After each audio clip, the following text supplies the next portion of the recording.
Good morning, everybody. You are tuned to Computers 2K Now on the Nissan Communications Network. I'm Amnon, your host for the next few hours, along with Spence. Oh, wait a second. Spence. Good morning, everybody. And Nick is here. Hello. And Mike is here. Yes, I am. Yes, you are. Sorry, Spence. I had the fader down on the Hangout while it That was was rude. playing. Nobody wants to be faded. Yeah, I know. That was rude, Amnon. Our number is 919-518-9773. Computers 2K Voice on Skype. And this morning's show is being brought to you by Adamus.com, makers of quality video recorders and converters for professionals. And is also made possible by Telestream Wirecast software. Yup. Yep. Everything's fine. Hi, everybody in the chat. Oh, yeah. So, Mike, I didn't hear what you told Nick. You said take them off Absolutely. without even asking them maybe which ones can I use. Maybe there are some that they make available that they say, okay, you can use this and you can use that. Actually, a good idea. I should see if they have a press kit.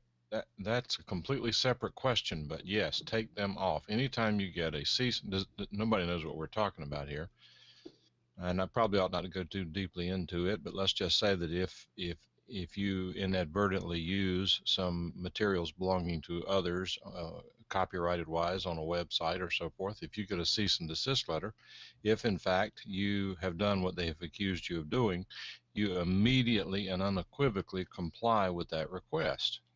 There is such a thing as copyright abuse, in which people request you to do things that are not correct and they don't have a right to do. If you want to fight them on that, that's fine. But the penalties for copyright violation are severe.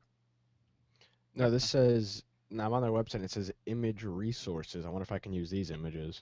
Yeah, I would check with them and see. I mean, the typical response is, They make all these images available. I don't see why they wouldn't let you use them. well, but Like there's the logos, the EPSs, so you could edit it in something.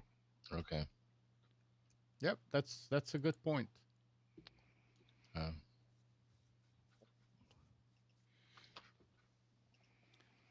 Make your own image up and spell Roku wrong. It was interesting. The site has been up since, let me tell you here. Years. It's been over a year. I'm almost certain. Roku app. Yes, setup date. January 14th, 2014. So it's been up for over a year. I wonder if it's hitting traffic now. Or maybe I have no clue how they found it. Yeah. Copyright wheels turn very slowly. We'll see. Anyway,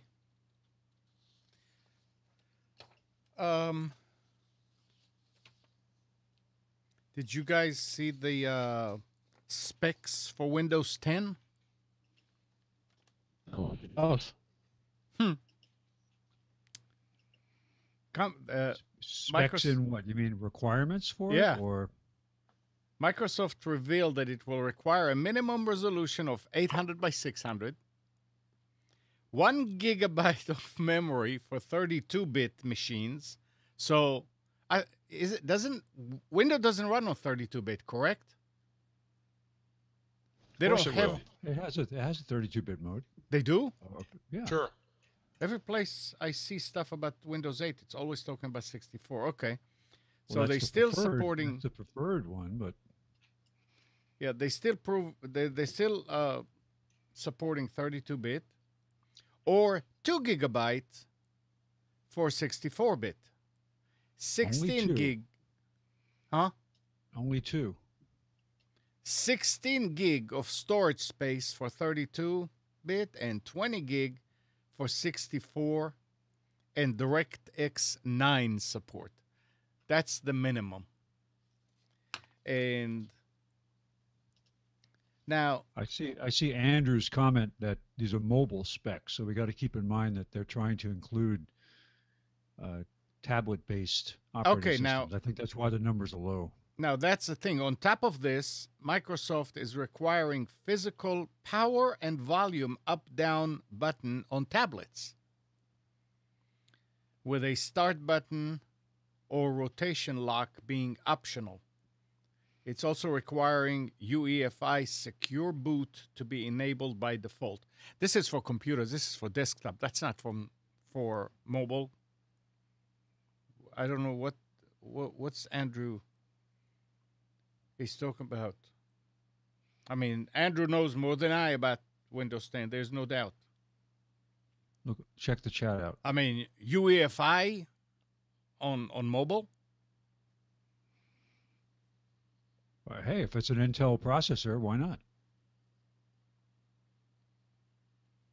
Right? It's designed to run on what other processors do they run on? I don't see anything about which processors. TPM module for BitLocker drive encryption is not required at launch. The company will require one for machines. Is there still a Windows Phone, or is that gone? Oh, there's still Windows Phone, like the Lumias and everything. They're still making. So what does that run on? What's the hardware platform for that? No clue. So okay, here it goes. Not included. Here it goes. It says for Windows 10 phones, Microsoft will require a different amount of memory depending on screen size, with a minimum of 4 GB of storage and secure boot to be enabled. Physical buttons for power, volume up, down are required, but the physical start, back, and search button are no longer compulsory due to on-screen buttons unless the device has low-resolution WVGA display.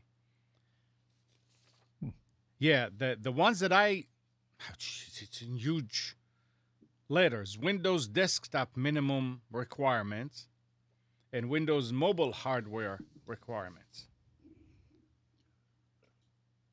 Yeah. So it's interesting that they are. I mean, I don't remember I don't think that the requirements for Windows 7 or 8 were that low, but maybe they were. I think we're just so used to seeing most machines shipped with 4 gig. Well, that's interesting. Under the Windows mobile hardware, shows you how much I know about this. The firmware, UEFI. They require UEFI 2.3.1 and secure boot enabled. 512 megabyte for 32-bit. 4 GB of flash, SD card required for 4 GB devices in order to support updates. Graphics, DirectX 9. Yeah.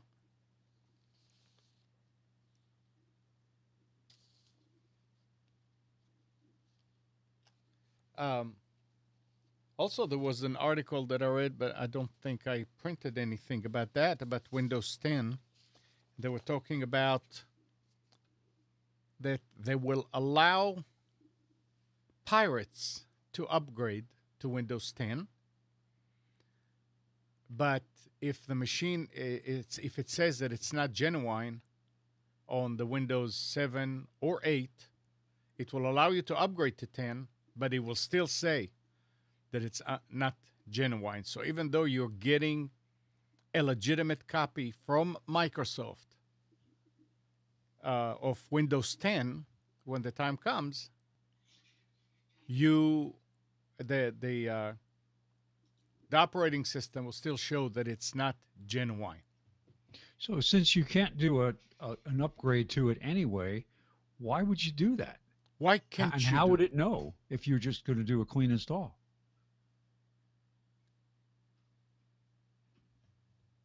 So it's saying if you have a bootleg version of 7 or 8 now, and you want to get 10, Does that mean that your only computer then is bootleg and you're trying to download a genuine copy? What does that mean? That's a good point. What if you do a clean install? Well, maybe they mean you have to have. Well, that doesn't make any sense. Yeah, they were saying that they will allow anybody to upgrade to Windows 10, even if it's a pirated. Well, maybe version. there is an upgrade. Maybe I'm just not understanding. Maybe there is an upgrade path. Oh, there is an upgrade path. Oh, I didn't hear what you say. Yeah, there is an upgrade path from Windows 7 and 8 to Windows 10. In OS upgrade. So that's the question: is it worth it to do that, or is it really feasible? Well, I guess the time will tell.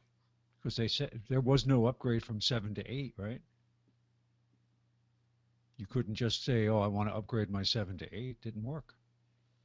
You had to install 8 clean. Yeah.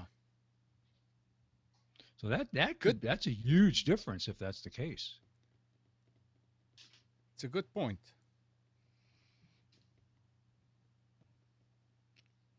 Well, good point. I can see a lot of VM out there. Virtual machine until I mean, get this if you, figured out. I wonder if you do if you get 10 and you want to do a clean install, if you would have to put the key for your original. That's possible. And or there'll be a checkbox. Is your version of Windows pirated? Click here.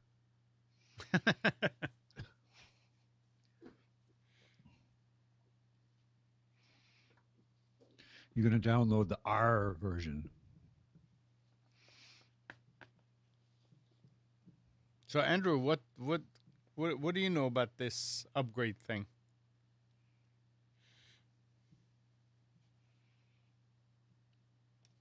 Another big thing that happened this week, announcement by Microsoft, and this one came from The Verge. Internet Explorer, as we know it, will be taking a back seat to Microsoft's new browser, Spartan. So they're killing Internet Explorer. That's in Windows 10 and future projects. IE will still exist and stick around for compatibility issues, but Project Spartan will be the default way users interact with the internet. Microsoft wants to distance itself with the negative connotation Internet Explorer has acquired through the years. They still haven't decided on an official name for Project Spartan, but it will probably have the company name in it. So, I mean, all over it was saying Microsoft is killing IE. Microsoft is retiring IE. What I was reading yesterday is that there's a new version of Windows 10 that was just released, and it came without Spartan. I think they should call it Mosaic. They should call it what? Mosaic. Mosaic. Nobody will know what that means unless you remember the old days, right? Oh. When you could use Mosaic to go to all 10 of the available websites.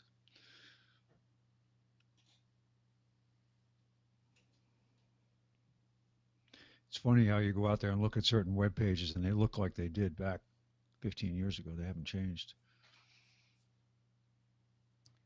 Yep, some of them are. Oh yeah, talking about mobile sites. So yeah, they're saying that Google is going to start, or Google actually said that you're going to be penalized in their ranking if you don't have a mobile-friendly site. Now, that's extortion. No, it's not extortion. Because you think, why don't they just if you don't have a mobile-friendly site, why don't they just dumb down the site? Why change your ranking?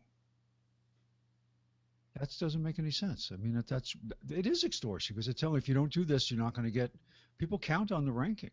I guess it's because they figure that everybody is going out there with tablets and phones and not computers. But that is so. I mean, I'm saying maybe because otherwise, why do you have monitors that are growing and growing and growing? 24, 27, 30. For what? To see a mobile version? No.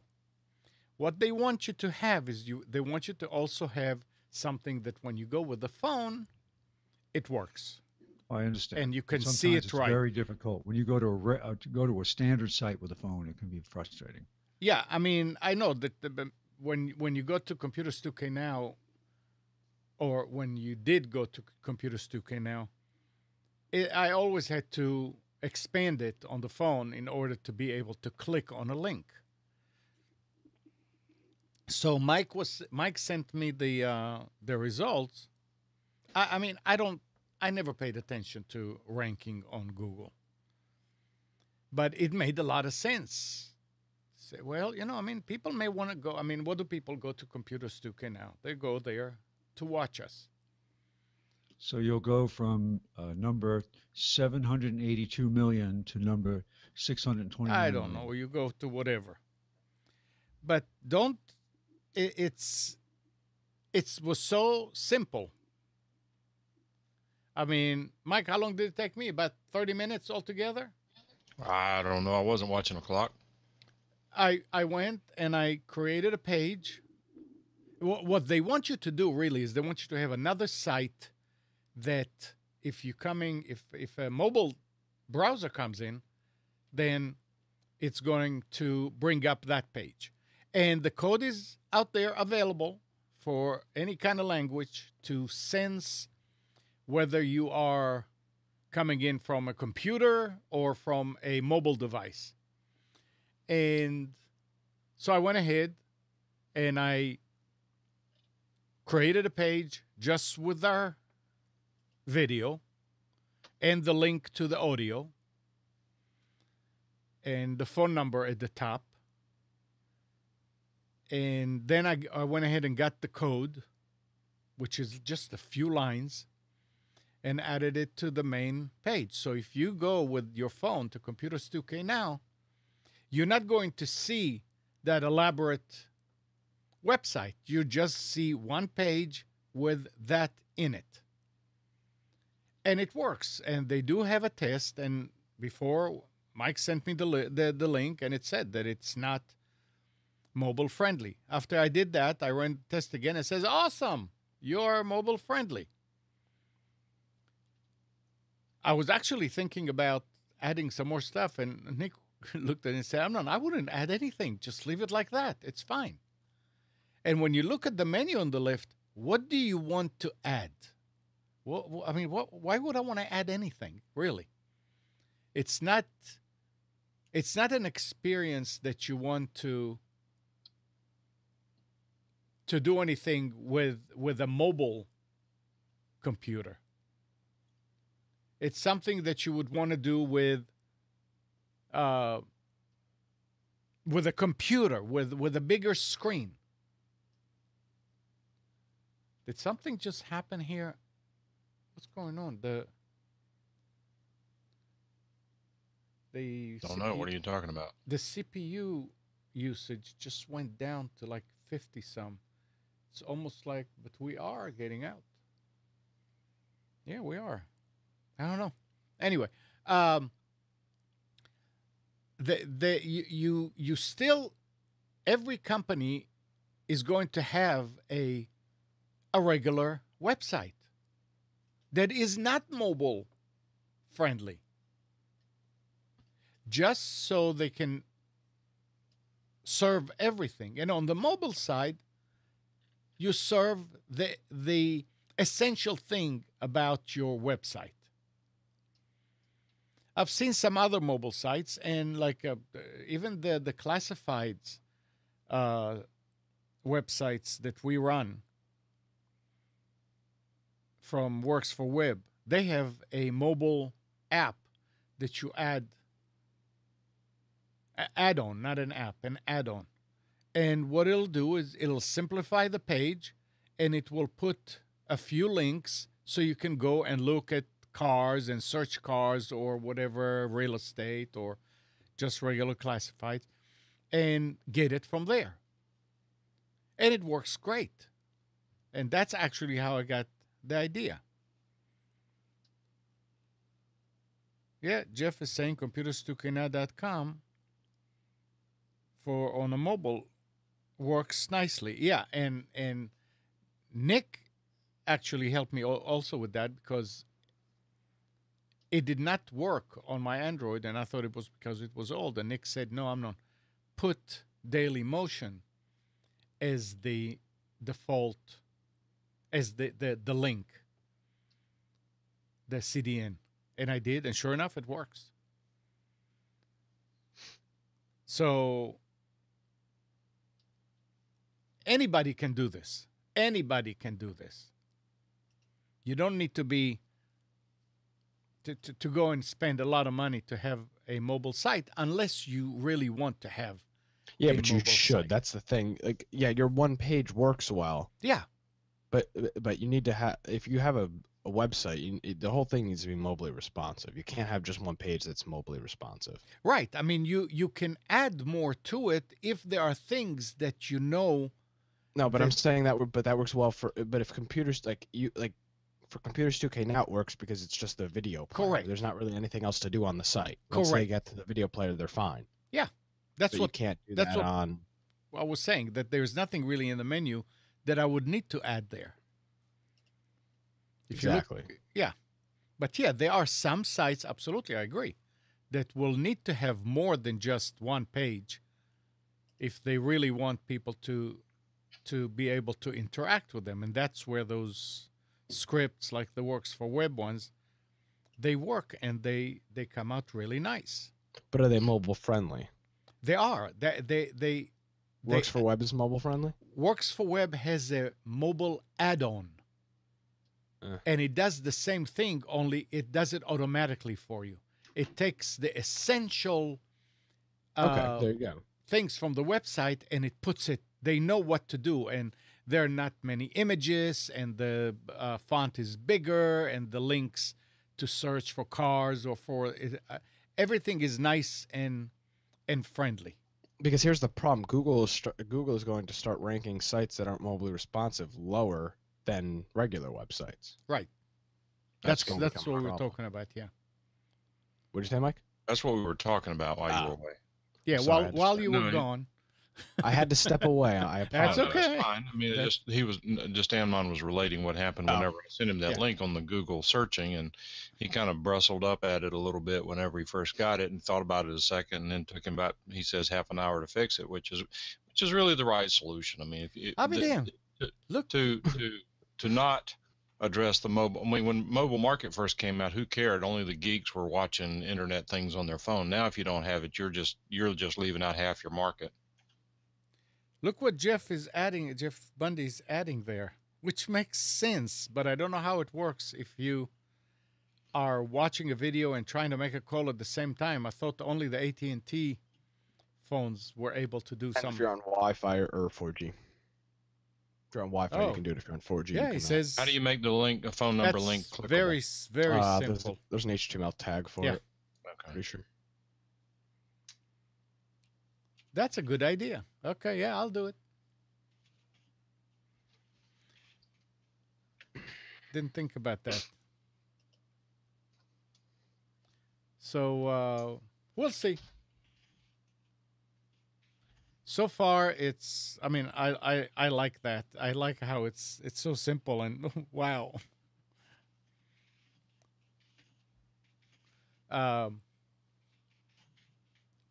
And Mike is right also about the fact that, and Andrew, when they were telling me, it said, if it's a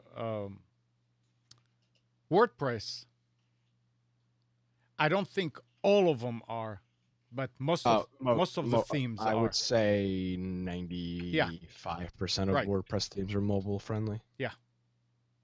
Even though they are the links and stuff. I mean, it changes some of the things, but I mean, I was looking at some of the sites, and the links are a little bit smaller to click on, and some of the menu is gone. So they make a decision about what to put and what not to put, and it's fine.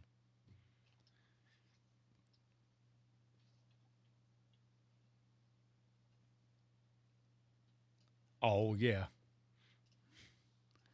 Nick knows that stuff, Marl.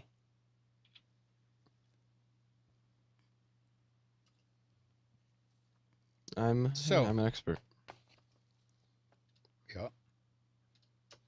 But here's the thing. Yeah. It's important to have a completely mobile website as well. If you've got an advanced mobile website, what Amnon did was great, but you have to understand, you have to have if you're trying to search well and you've got a fully functioning website, not the Computer Studio Canal isn't a fully functioning website. No.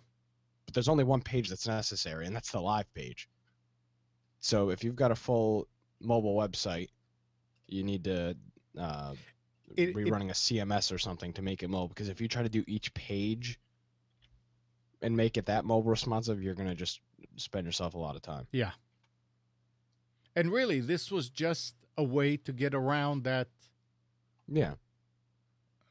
check that they're doing. Well, yeah, and for that it works well because now people don't have to worry about zooming in and out on the website. It's just all right there. Yep. The other thing you need to add is probably a link to the specials. Yeah, you see there we go. We can add that. Just the But I PDF wonder how the PDF. The PDF will open in a new window. But will it open big enough that readable? Yeah, you can zoom in. Okay. Another thing that might not be bad to add either is an audio player. It is there. Is it okay? Yeah, it's below the. I didn't see it. Yeah, it's below the video. Perfect.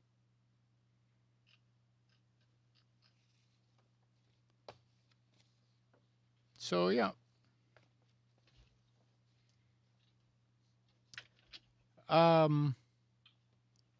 Yahoo is kind of getting serious about encryption to their email. It says that Yahoo has released the source code for a plugin that will enable end-to-end encryption for their email service. They are soliciting feedback from the security community to make sure it's built properly. They plan to roll it out to users by the end of the year. Yahoo also demonstrated a new authentication system that doesn't use permanent passwords.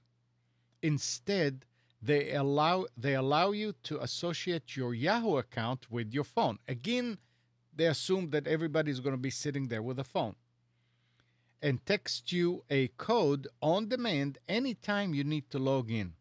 Well, but everybody is sitting there with a phone. Well, I mean, yeah. You're talking about making something more secure. A lot of people are not, but I disagree. most people. I think I think a lot of people are. I would say, but there's still a lot of people that don't. Well, yeah, but they don't have to use that. I'm saying I'll go again with you. I would say that probably 95% of people, yes, they do use the phone. Okay. Yeah, no. You said a lot of people don't. I thought that number was higher. The majority of people definitely. Yeah, it's basically just a second step of traditional two-step authentication by itself. But Yahoo says they think it's the first step to eliminating passwords. And it's true. It could be a step to eliminate passwords. But it's such a pain to use. I know. Hate two-factor authentication. I would rather get my email account hacked than use two-factor authentication every time. I know. It's a pain in the butt. Biggest pain in the butt to use. It's not even worth it. I've got nothing that's so important in my email where it's worth me having to use two-factor authentication every single time I want to do something. I'll bet even Hillary Clinton will not use that on her home server. There you go. Because it's a pain. It's just it's not, I don't know, it's not even worth doing. Have a good password. I mean, if people use good passwords, they will be fine. Yeah. It's just you can't justify that at Oh, all. Merle. Well, I don't even know who's using Yahoo Mail. Should be off that by Well, now. let me tell you, a lot of people do. I mean, well, again, a lot of people. A lot of the people that come here with their computer. No, I know there's a lot of people that do. I It's, see people what do all you the use time for with email? emails. Yahoo. What? You know that Ugh. a lot of people still using AOL. A lot of people AOL. Yep. You know. I don't understand how. My boss still uses AOL email. What the hell are you doing?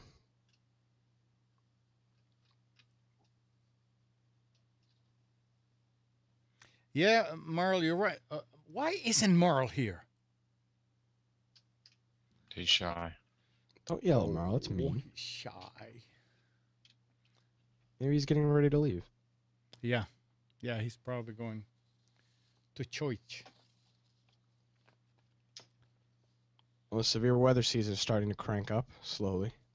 You guys are gonna have cold weather. Yeah, it's 32 degrees out right now.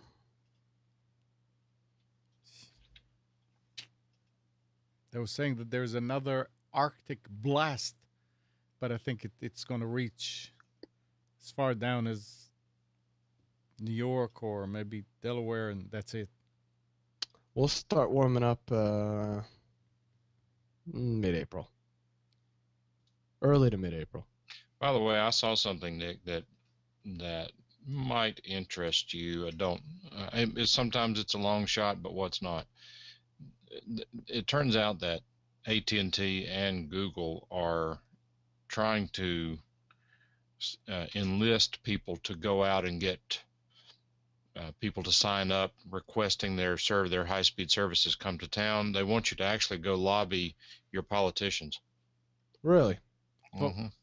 That's interesting. They probably will show you how to do it. Now, I mean, that's kind of like pushing a rope. It's hard to do, but it's actually a good exercise in terms of how government works and how things happen. And it's not let's put it this way. If I lived in Albany with as much technology as there is in Albany and not being on any radar with regard to high-speed internet that I see, I would probably, maybe this summer, whenever you're out of school and you got time on your hands, or maybe just make it into a little fun project.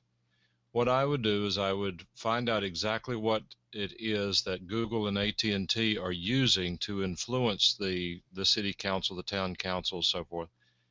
I would go ahead and take a step. I mean, again, it's one of those things where you buy a lottery ticket, you wait for the numbers, then you scratch off or whatever, however they work, and you didn't win. Okay, so what? No big deal. I would approach it in that fashion and get a little bit of feel for how government works. Because if you should screw up and get people in government who give a rat's behind about what people want or need, you would then know how to work with that government to get things done. Yeah. So if I can help you find that link, I will try if you're interested. But I saw it yesterday, and as soon as I saw it, I thought about you, and that's what I would do, because it just, Albany is kind of the third, is predicted to be, if things happen, the third Silicon Valley. The first is Silicon Valley in California. Our Research Triangle Park and Austin, Texas are probably tied for number 2, probably as far as semiconductors are concerned, RTP being number 2. But then behind that, it seems like Albany, with its nanotechnology center up there, is poised to be a very high-tech center, but they're just not on anybody's radar. Yeah, no. So for most people don't know what's going on in Albany right now. But there's the company Global Foundries, which is a California-based company, just constructed within the last year, like a some like insane, like I don't even know, like a $9 billion nano chip plant. It's like 500,000 square feet or something like that. This thing is insane. But no, it doesn't make any sense. I mean, you've got all this high tech stuff up here now. These people are coming out of school, and it's just there's no high tech here. It's crazy.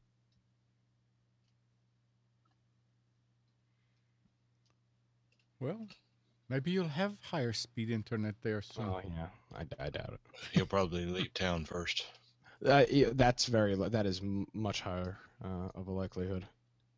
Nick, are you saying that the campaign to promote technology companies in New York is working? 'Cause we're Um, seeing, I don't know if you're seeing the commercials here, but No, we're seeing here, but predates that. they're making a big deal out of, oh, come to New York, yeah, start your company, 10 startup. years, no So here's taxes. yeah. So Startup NY is an interesting program, and it's extremely misleading because I've actually done research in Startup NY. It's their big push to try to get businesses to New York, which no business wants to come to New York because it's got the highest tax rate one of the highest tax rates in the country. So they've got these tax-free zones. The issue with the tax-free zones is they're all out in western New York, rural farmland, and you won't get any tax-free zones in the city near Albany or Buffalo or in New York City. It's all like Utica and places where you're not going to want to open up a big business. So that's their. I don't know what they're trying to do. the They other should just side lower of the taxes. And the other side of it is when that tax break is over, they are going to clean you out. Oh, Oh, yeah. Yes. So you got 10 years to make a break, and then you get out. Essentially, that's your solution. Yeah. And New York, I don't know why any business would want to come to New York. I don't know anyone that would. Like seriously, this is not like there's no reason for a business to come to New York. You'll just not conductive at all. I mean, you could move to New York City and have Bill de Blasio, whatever his name is. I mean, New York City is a little different, I guess. New York City and upstate are two completely different atmospheres, but Thank God. That's one of the reasons why I chose to move away from New York, was because it was attached to New York City and Oh, all the craziness. It was, the rest of New York is beautiful. It's rural, it's mountainous, it's actually quite nice. It just has to have the same taxes as the rest of New York. yeah, most people don't. Most people just think New York is New York City. well, for most people it is. Yeah, it's just honestly, New York State is a lot. Most of it is rural. You go up in the Adirondacks. I mean, there's nothing up there. My uncle has dial-up still. Can't even get cable or phone. I mean, he's got phone. He's got dial-up. That's it. And DirecTV. But that's kind of the reason. That's kind of the charm of the place, is that it is away. It is remote. It's not. No, but yeah, but that's the thing. That like you would be like, oh, how is there? Ask somebody that has no clue. How rural is No, New York's not rural at all. It's all city. It's all this, all that, and not at all. Lake George. You got beautiful places to go, but again, the taxes. You're just no way a business can survive here. When I lived in the Hudson Valley, my house was on a hill, and I could actually see across the other side of the Hudson River, Yeah. the mountains over there. It was gorgeous. But could you see Alaska? I could From your house. Wow. on television. That's very They nice. did have television there, yeah. Where in the Hudson Valley did you live? What? Where in the Hudson Valley did you live? Wappingers Falls. That's over by Just south of Poughkeepsie. Yeah. Okay. About 35 minutes to Bel Air to go skiing. Mhm. Nice. Spence, did you finish the specials? Yeah, I sent them. Okay, I'll go fix it. Yep. I just wanted to add something. People that are watching and they want to watch on a bigger screen, if they're watching full screen or whatever, if you go to the Vaughn the Vaughn CDN link, it's much clearer, and you can blow it up and see better. Are you saying that our comments on the Vaughn side make more sense? They're much clearer Yeah, than other sites? So they're actually editing the audio to make us make more sense. absolutely. It's done on that other machine, and I've got little people in there, Oompa Loompas, that are doing it. And anytime we say something stupid, they kind of smooth it out for us. I bet they stay busy. Oh. All right, let me go fix the specials. Keep going.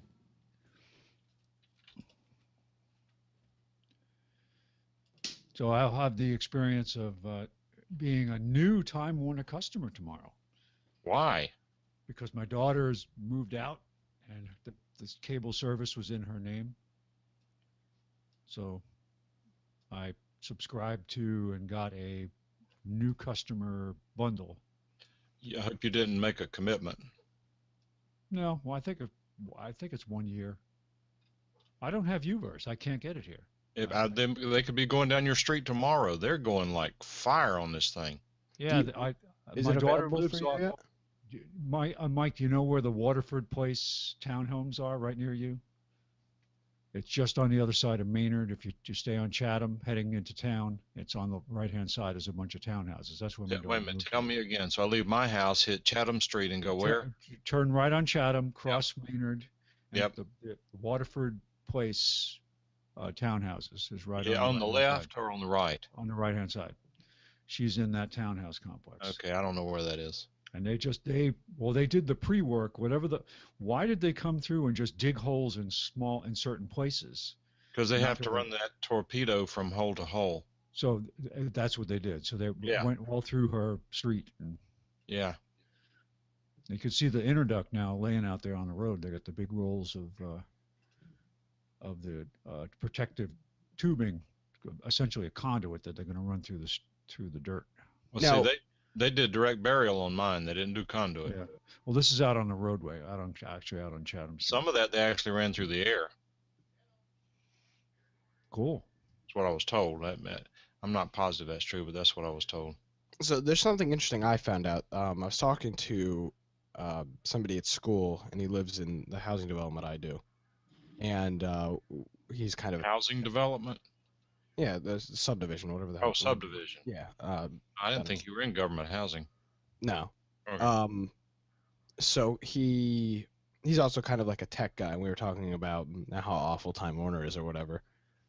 And so this subdivision is like 25 years old. It's fairly new. So there's no above ground wires. Everything is underground. And unfortunately, a lot of the area here is clay. And I was talking to him about FiOS and everything else. And I don't know how accurate this is, but he said that they can't even run FiOS here because the ground is so clay. I don't even know if that's possible. I don't know where he got that from, but something interesting if they like legitimately can't even run the FiOS here. Or they can't run They anything might not here. be able to run their machine through the clay. They do it here. I mean, we have a lot of clay in North Carolina. But they everywhere. said this soil was ideal, and I said, well, all this red clay. He said this is a piece of cake place in comparison with some places we go. Yeah, I mean, we have so much clay that when it rains a lot in the summer, the water just sits on top of the ground, and you can just see it. It just kind of hovers over the ground because there's so much clay. It's like it's not even dirt; it's just all clay. Yeah, it tends to get wet and then not be penetrable. Doesn't seep through it. So I'm wondering I wonder how legitimate that is. It's from the Book of Excuses, number 29. When Yeah. they say they can't do it, they just come, oh well, the weather conditions prohibit us from doing that, and they won't tell you why. Who knows? It's interesting. It might be a different kind of clay. We have red clay, so you might have clay that's a different color. You might Orange have- clay. I have no clue what clay we have, but that was the first thing that I heard that actually made sense. But they're not even running FiOS out on the main road yet, so I guess that's not. Well, your clay has already been through the kiln, so it's hard. So, Yeah. otherwise But now I it'll- would think that there's already existing conduit they could run through. Mm, Oh. maybe, maybe not. Because, now, Michael, in your neighborhood, is everything underground or above? Yes. Above, everything is underground, and they Right, had to but run their own. They Go they ahead. did direct burial. Yeah, Okay. my neighborhood is all underground, but when it was built, it was all direct burial. They did not run any conduit.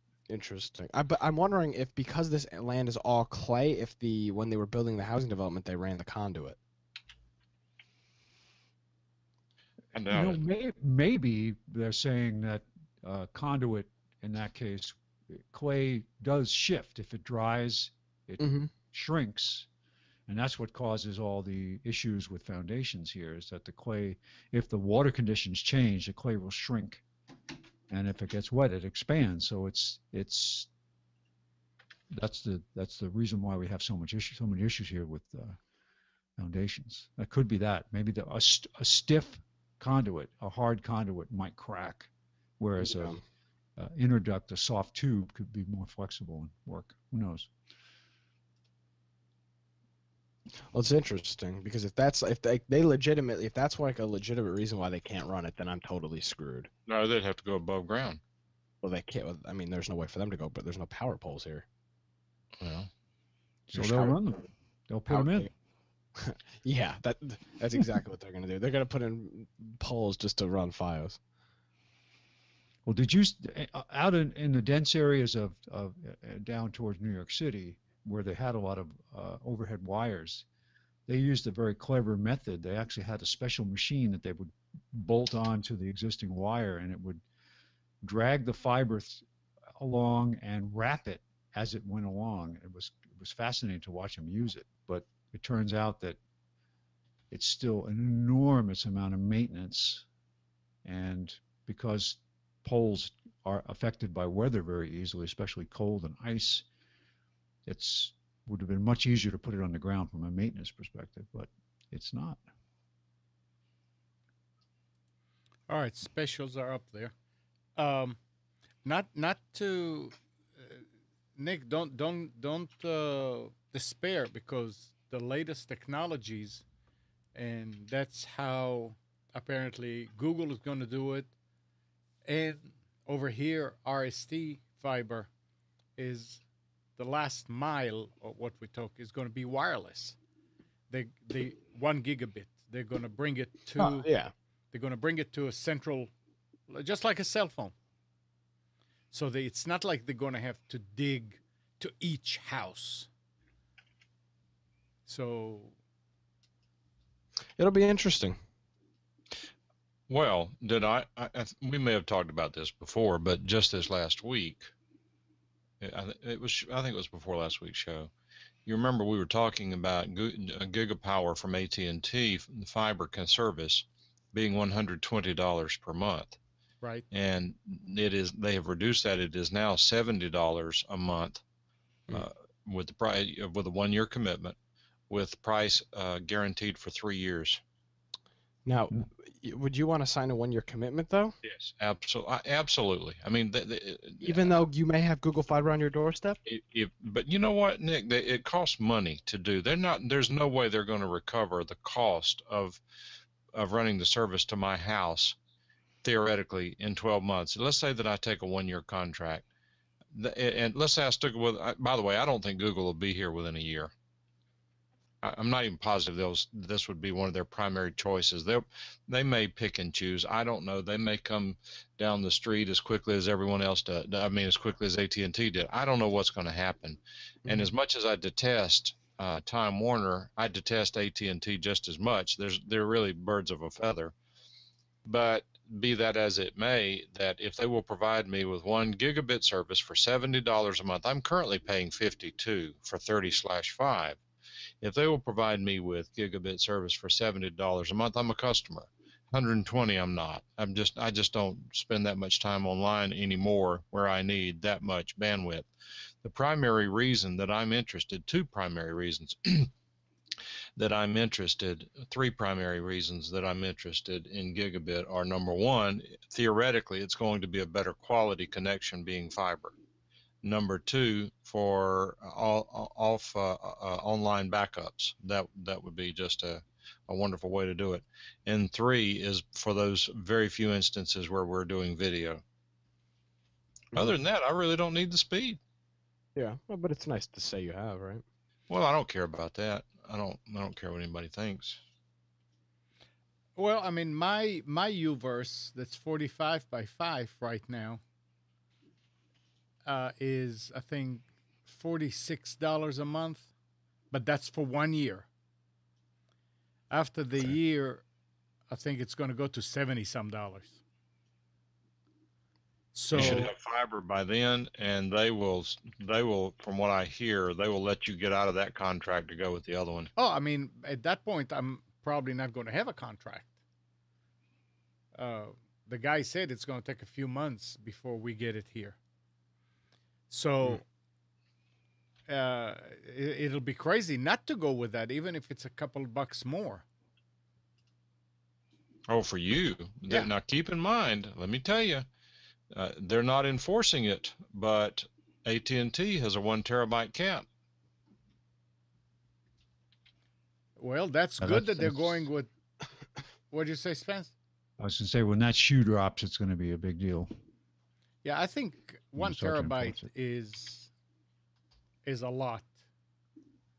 I mean, Amnon, the guy who I'm following on DSL reports is over 4 for the month. Well, I don't know what he's doing. They're probably downloading or watching movies and all that, and What maybe at difference that time does it make? He's paying for it. he's paying for what? For 4 terabytes? He's paying for the internet to be able to watch TV or whatever it is he's doing. Well, right now with the 45 by 5, it's 250 cap, and I'm not hitting it. They're not in. Well, you got 2 services too, but Yes, and that's you true. don't watch this. That's Some true. of these people watch Netflix 24/7. Yeah, you see, that's what I'm saying. It all depends what you do with it. But Oh, another thing too. Someone told me, or we said on here before, that the way AT&T works is the TV that you watch over UVerse counts against your internet allocation, against your internet bandwidth. correct. Well, I was told yesterday that it unequivocally is not true. The technicians themselves, 3 of them that were here, each and every one of them told me the same thing.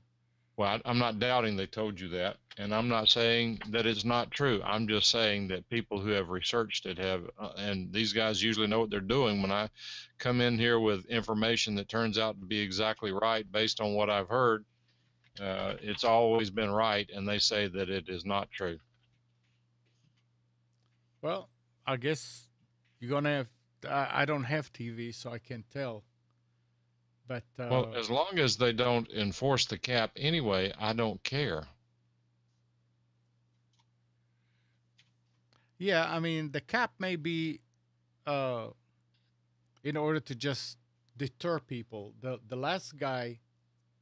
Did I talk about the guy that was here the other? That told me about the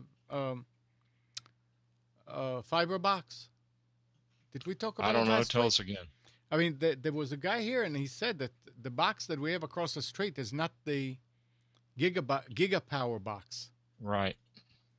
And I was when I was talking with him, and I was saying, how can you guys stop people from running a server at home? At that point, I mean, I'm an ISP, and I'm worried about this. He says, you got nothing to worry about because what we look at is how many connections, outward connections, you have on your service. So essentially, you can run a server from home as long as you're not getting a lot of traffic. Correct. If you get a lot of traffic, You can run a server for 5-10 of your friends. But if you're running a server on the internet and you get a whole bunch of connections, Well, that's what I'm saying. Like you post something on the internet and it gets picked up by somebody, and now then they're going to. So how to many stop- to concurrent stop. links do you think you have running at any given time, Amnon? Where? Here? At home, yeah. Outgoing? Yeah. No more than 5. So you'll be fine. Oh, I'm not worried about it. I was worried about people getting gigabit power at home and running a web hosting service and charging $2 a month. Yeah, you'll. I mean, they'll have a way of telling. Like that's you a Yeah, I said. know. legitimate fear, though. The what? They'll be able to That's tell. legitimate. Well, there's another thought too. At $70 a month, I could go to my neighbors on each side, set them up with a wireless link to my internet, and split it 3 ways. You know, I mean, you could do that with Time Warner, could. though. Yep. Not with I know, but on Time Warner, if they're watching Netflix all the time, it would make a difference. If Yeah, they're doing right. it on to fiber, who cares? Well, there wouldn't be any problem with that if you didn't charge. Well, if Right. they share the cost, theoretically, I'm sure they've got some rule somewhere that says you can't do it, and it'd be a pain in having to deal all with of them, neighbors yeah. too. All of them have that in their term of service. that- Good luck proving it. Well, I mean, it's one of those things where it's a theoretical, hypothetical Yeah. question. It's not really worth having to deal with your neighbors. So Andrew says that your TV does not count, so count it towards your usage. So We're yeah, talking that would about make sense. Uverse. Roku Andrew. does count. But, Roku's pure no, internet. but I mean, if you have Uverse television, it's IP-based television. It's Right. just a different, so it can't count. It can't count? No, it shouldn't count towards your cap. Well, it shouldn't, but they told Amnon it did. Yeah. If you're using one of their set-top boxes, Yes. That's what they great. told Amnon. That's crazy. I think that's a business limitation that they would never do. But here's the point, though, Spence. If there's no cap, who cares? No, right. But the fact that they could impose a cap at any time, that's the thing that worries me. If it's in the contract and they're not enforcing it. Right. That's But the keep in problem. mind, Yeah. this game has changed. This game changed in Cary in the last 3 months. Oh yeah. The game has changed. There is now competition. I've got to go downstairs in a second, but if I still have it, I'll get a mail notice that I got from the town of Cary. And this notice says we are now a fiber town. Google is coming. This is announced by the town of Cary. Yeah, we're not getting it here in Apex, and I think I know the reason why, is that they would have to deal with a whole separate utility because Apex has its own community power. Yeah, but I think you are getting it. No, that we didn't get it. We were up for it, but we didn't get it. Apex Specifically, they said Apex was Yeah, not Apex. included in Google or AT&T, Google. because you're getting AT&T. We're getting AT&T, yes, Okay. but we're not getting Google. Okay. And I think the reason for that is right away and infrastructure. But let's Cary, think about it. Apex, Raleigh, Cary and Raleigh and all that are all part of Duke Power, so then we have to deal with them. I'm not sure they have to deal with the utility. They're dealing direct with the municipality for the right-of-way. Yeah, I suspect it's something different though. I'm trying to Not sure find what. out if there's anything on the internet about the fact that it counts, and I don't see anything.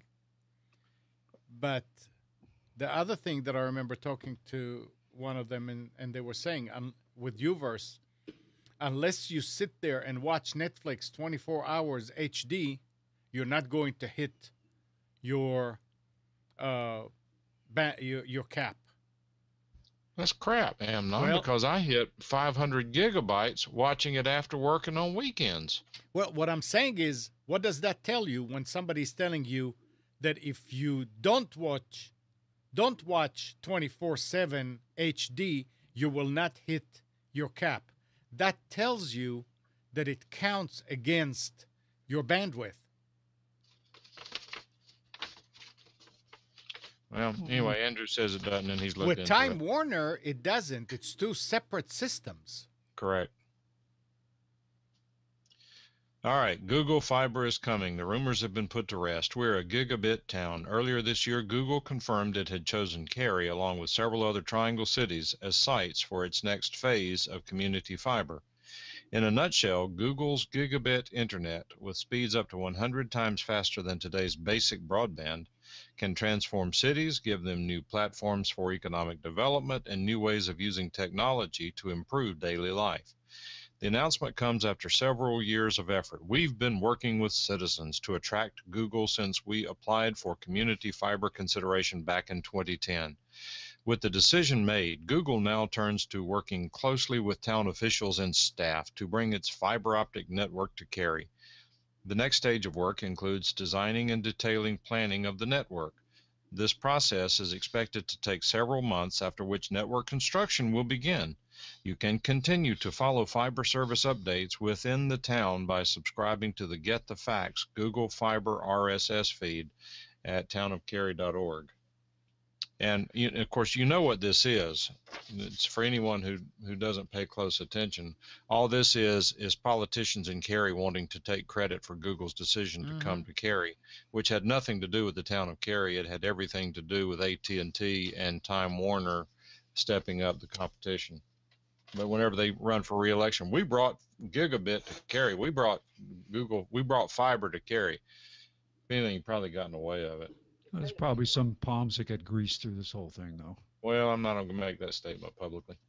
But the Apex statement came out to say that Google announced at the press conference that the triangle cities of Carborough, Cary, Chapel Hill, Durham, Garner, and Morrisville have been selected. Apex, along with other triangle cities, was not included in this agreement. Even though Apex was not included, council and staff remain committed to doing everything possible to engage Google and other providers to provide high-speed internet in our town. But really, I mean, look, I didn't feel this way until I didn't feel this way until AT&T reduced their price to $70. Then kind of the game changed for me. Because if I am now 20 feet away from AT&T fiber, 1 gigabit up and down, $70 a month. Why do I care if Google even comes down my street now? Agree. Now, having said that, unless they're going to be $40.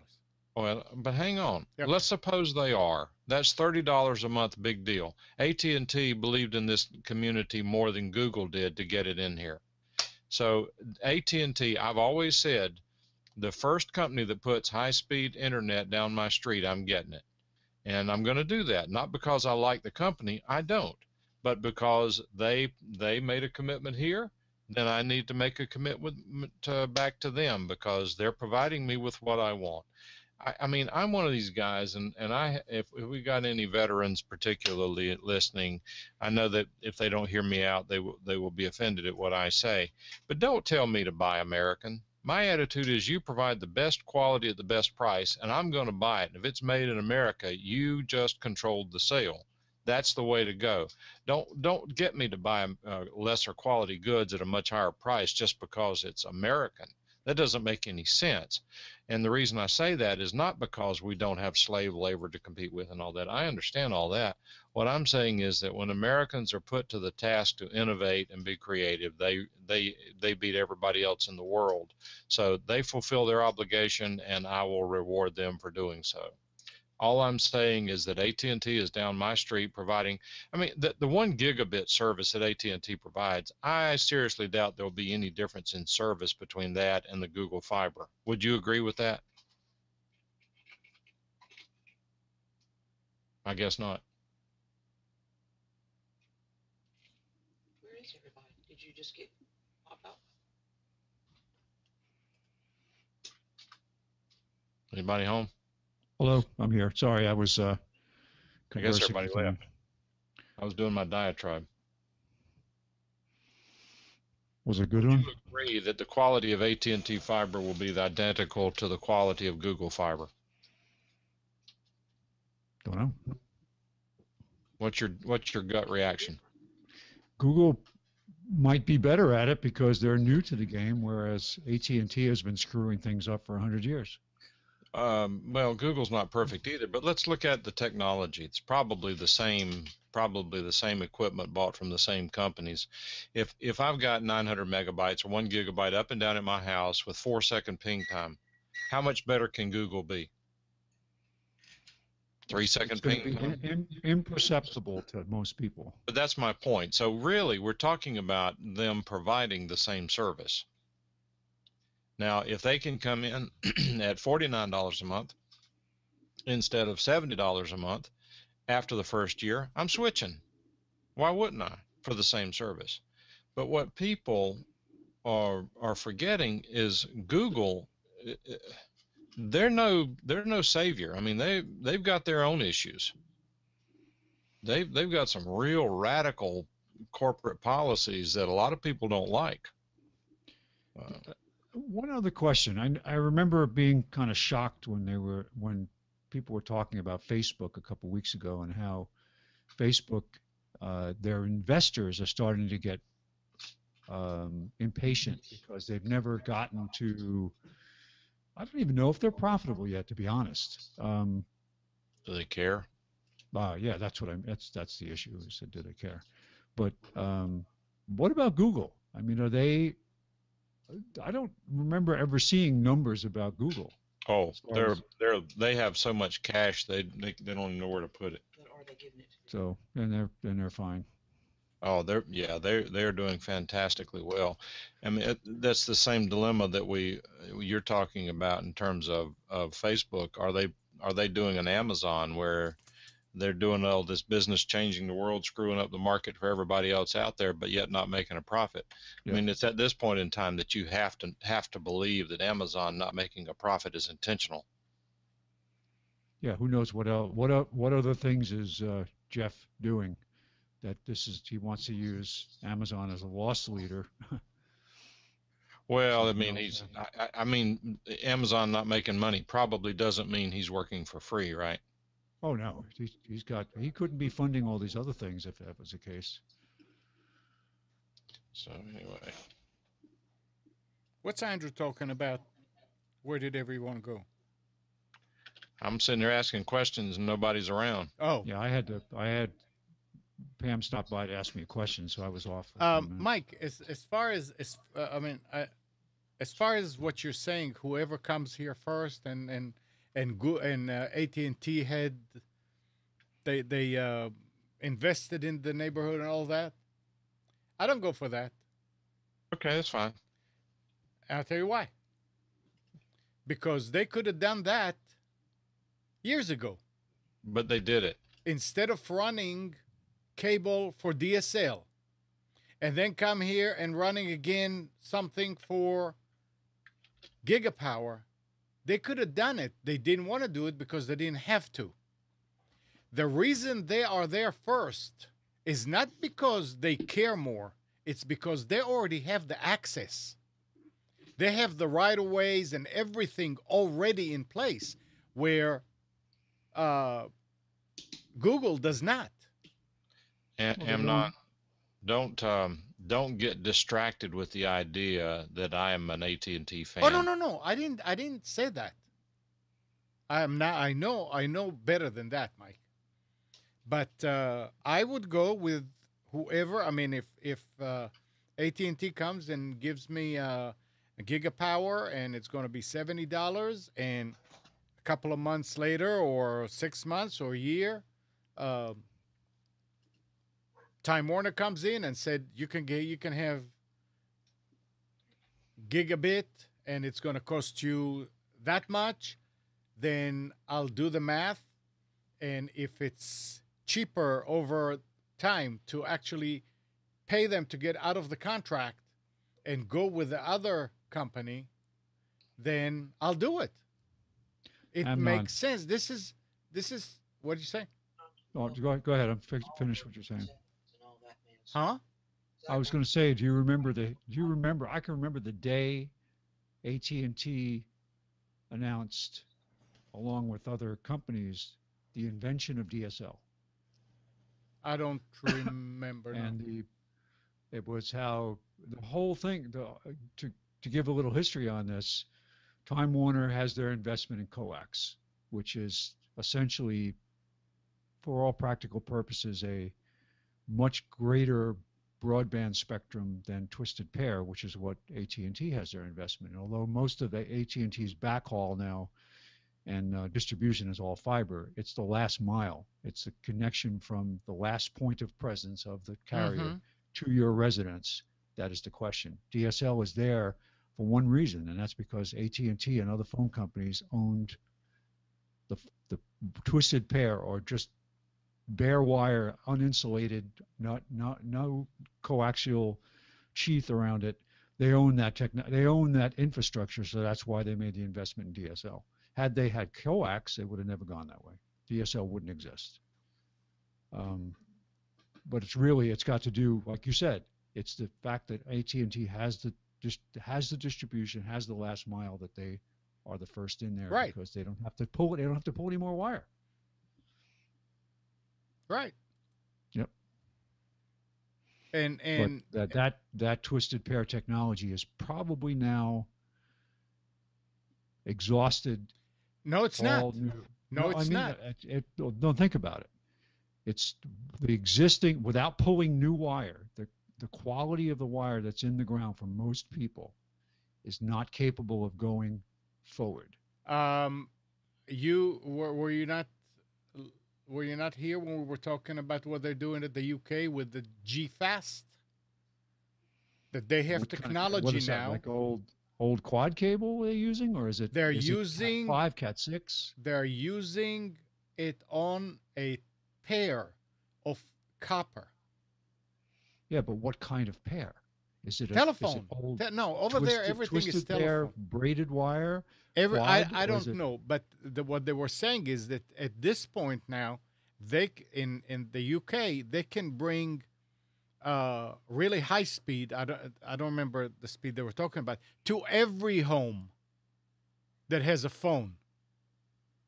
With that, they call it G-Fast.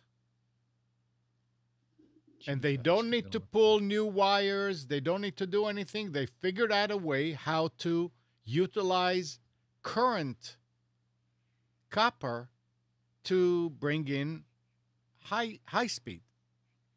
But I It's want a- to go. it's a- I want to go back. Oh, but Mike stepped away. I was gonna tell him how I was bargaining with Time here. Warner. With Time Warner, when I lowered the price, I was telling the There are grower. restrictions on that technology. It's only good for up to, it says good for, it's a DSL technology for local loops shorter than 250 meters. 250 meters is 750 feet. Yeah, but That's fine.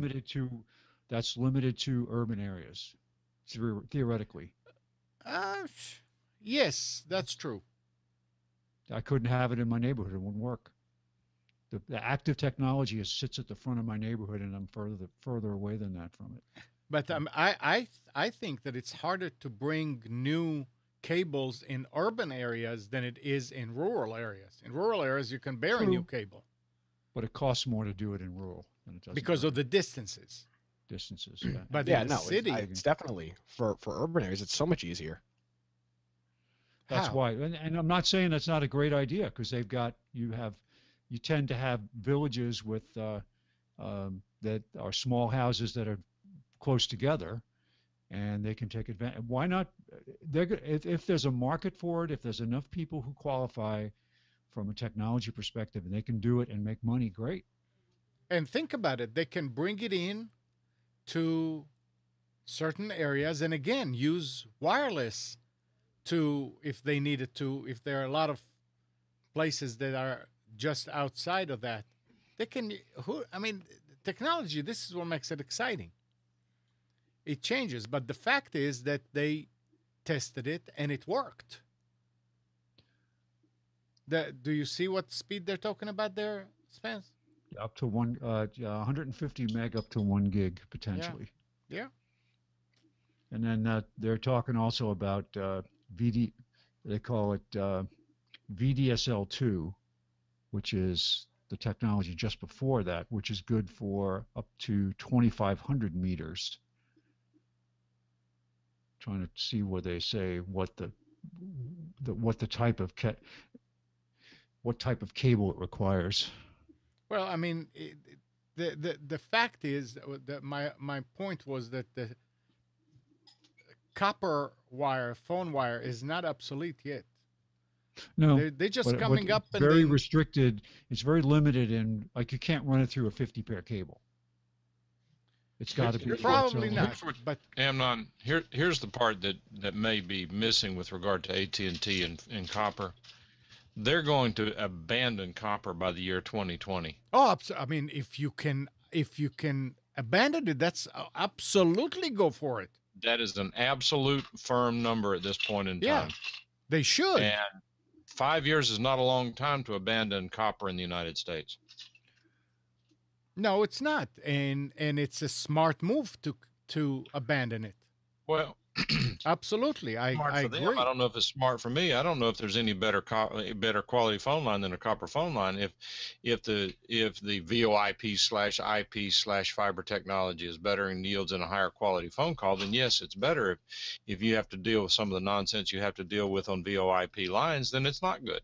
Well, hopefully at the same time, the technology will develop on the other side for the phone line, that it will be better than acceptable. Let's put it this way. Let's just look at it this way. I hate being the realist here because people accuse me of being negative, and there's another aspect to it. The fact of the matter is, none of this has anything to do with what's best for the customer. It's what's best for the company. Correct. I'm all for fiber because then I can I don't have to listen to all the conversations in my head from all the radiation coming off the copper wiring in my house. That's true. Well, you haven't heard about the fiber radiation? Oh, well, that's a whole different. That's just the glow. That's just the glow. It's engineered by the Obama administration. Do you want any more information? Oh wait, I'm getting it now. Mike, it's not. It's for the better of the company. Is true, but that goes hand in hand, because if AT&T is doing what's right for AT&T and it doesn't work for the customer, then the customer go to another company. There is competition now. So in some areas there's competition, not every area. True. Here's the thing: if you're not happy with UVerse, are you going to drop UVerse speeds to go back to Time Warner? I guarantee you won't. Even if their support sucks, I guarantee you won't drop UVerse speeds to go back to your 30x5 from Time Warner. Guaranteed. Why would I mean, what are we talking about? You just said there's competition. So if you're not happy with something with UVerse, you drop them. But I doubt you would. Well, I mean, look, if UVerse did not work and give me a lot of trouble. Yeah, but not working and you not being happy are two completely different. If the service doesn't work, of course. But like if you're not happy with something that UVerse is doing, are you going to drop? What do you have from UVerse right now? Or what speeds can you get from UVerse, Mike? Right now, I have 45x5. Yeah, I don't know. Amnon would know better than I. So would you drop 45x5? I mean, that's not the best example, but with their gigapower, whatever the speeds they're rolling out, you're going to drop that to go back to Time Warner? I agree. You're not happy? I agree. No, but you see, at that point, Time Warner is already talking about doing 2 and 3 and 1 gigabit. I haven't seen Time Warner talking about that at all. I haven't either. Time Warner's not. Time Warner is. Who was talking about it here last week? The Time Warner said that they're going to have it before the end of the year. They're going to update everybody. That's 300 megabits. That's not. Well, that's only if you're paying for 50. What? Okay, we're talking to me at one time. Sorry. They're only going to upgrade you to 300/20 if you're already paying for 50. Correct. But it's another option. So if you have Gigapower, I was told Gigapower was going to be 300 megabits when I got UVerse. Yeah, now they're talking about a gigabit, but they were talking about 300 megabits. That's what Gigapower was going to be. Of course, the name doesn't go together, but if I don't get good service on 300 megabits from UVerse, and I hear that people are getting great service on Time Warner. Yeah, but that's it. Sure. But again, I know I know what you're saying, Nick. You're right. You are not going to sacrifice if you can live with the Time higher Warner speed. is one of the worst companies ever. Their customer support sucks. Their prices are high, and their internet is garbage. What?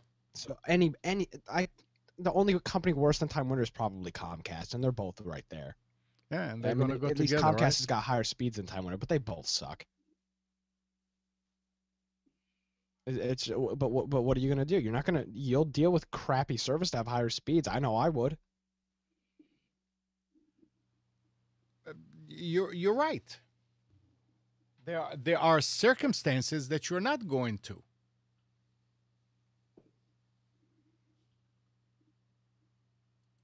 But That's interesting. You can always use it also for bargaining. Possible. That Time Warner that's working less and less with Time Warner. I don't know. That's how I got them to lower my price before I got UVerse. I think it depends on your area. It does. It depends, and it also depends who you get to talk with. Yeah, I agree. But the thing is, Mike, that's what I was going to tell you, is telling them that I can drop it. They say, well, you're going to have to pay the fee to get out of your contract. And I said, well, do the math. If I pay the fee, which will cost me how much right now? And should $130 some. I said, you're talking about paying you $130 some dollars and go with another company that I will make up this $135 over 6 months or whatever. Of course I'll do it because I'll get better service. Yeah. And there was nothing she could do. I said, okay, we'll give you this. How about this? We'll give you that. How about that? I said, no, you need to, don't give me more. You need to charge me less. I don't need 50 down. 30 down is enough for me. Cut the fee. And they did. So, I mean, time will tell. We'll have to wait and see. I mean, it's nice if we're going to have AT&T, Time Warner, RST, Google, 4 companies that can give you 1 gigabit. You're going to have some serious competition here. And I think the winner is going to be the user in this case, Mike. But now that's if all those options pan out, which Correct. I hope they Correct. do. But Correct. Again, I don't have a crystal ball. Nobody has a crystal ball. We're just saying that would be nice. Right now, I'm happy with what I have. It doesn't work all the time, so you have to juggle it every now and then. But in general, I mean, the only thing that was working most of the time was the T1, and I just did away with it. why'd you do away with the T1? Because I didn't need it and it was too expensive. There you go. Correct. I mean, because of Uverse, actually.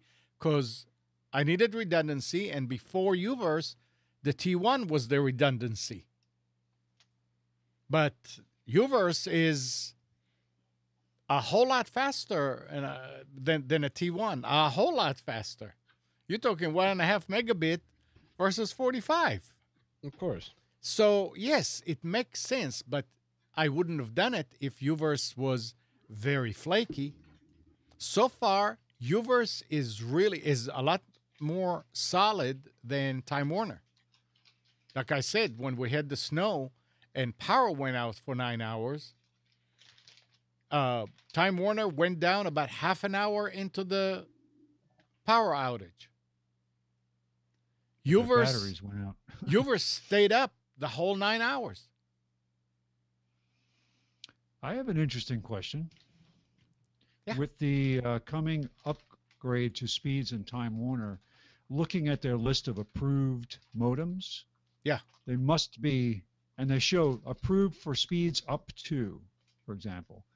And I have a new Motorola 6121. Yeah, that won't work. Why? Won't work for a gigabit. There's only one. No, not for gigabit. But they're saying if they're going to give everybody a free bump up to the next speed, right? They're saying that particular cable modem is only approved for speeds up to 50 meg. There's only one on here of all the Motorola modems that's approved up to 300. Wait, and is that the 6141? That's the 6183. The 6141 is only approved up to 100 meg. 180. Now, I'm saying that number, the approval number, is not a technology number. That has got to do with some other factor. 6183 is not cheap. So I have an Aris modem also that I got from a relative who moved into a location where a cable company actually abandoned service there, and they picked up a new company. It was a private retirement community in Florida. So I have an Aris wireless voice gateway modem, cable modem, that I can also try. And That's what Uverse uses. Yeah. But I'm interested to see now with this the one that I have, the 6121 that I'm installing tomorrow, that will it in fact go up to, I'm purchasing the 50 meg service. Now, Spence, I'm looking at this. I'm looking at the 6141, which is the one that I have, and it says it'll do internet download speeds up to 343 megabits and internet upload speeds to 131 megabits. Well, I think you're talking about the physical specs of the hardware. I'm saying Time Warner says that it won't work except up to 100. I'm not disputing what the thing is capable of. Oh, okay. I'm saying is Time Warner on their approved list that they publish on their website says that it's approved for up to 100. Now that means that they just don't want to support it. Well, I don't know what that means. It's just I hope that they change this list because there's only a few on here. Yeah. There's only a couple on here that are good for 300. I doubt they're even updating that list at this point. Probably not. Something they set There's up. no date. I can't tell. There's no date on it. It's So. probably set up 2 years ago, and they don't even know where it is. Mike, you still there? Yeah. What cable modem do you have? Which one is it? The 61. You have the 41. You have the 41. Yeah. 41, 41? Okay. Yeah. That's what I have too.